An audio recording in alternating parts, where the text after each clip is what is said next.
Pro Football Weekly gives you the risers and sliders from college football. And Nolan, both of our risers this week coming from losing teams, but that doesn't hurt their draft stock. First up, Mississippi State defensive tackle Fletcher Cox. Yeah, this is a very athletic defensive end, defensive tackle. He's played both positions. He moved inside this season. He could play the 5 technique, the 3 technique, even line up on the nose. He's very versatile, very smart.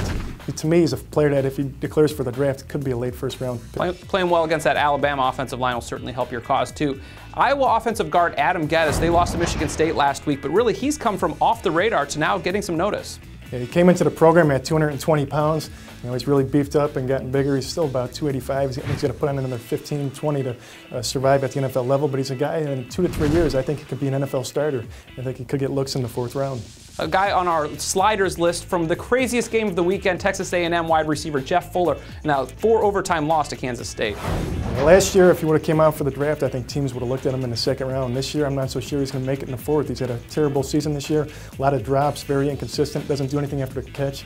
And he dropped a 2-point conversion last week against Kansas State that would have won it. So, to me, he's a guy that's really slid this season. Certainly hurts the clutch factor there when you do something like that. BYU offensive tackle Matt Reynolds also sliding.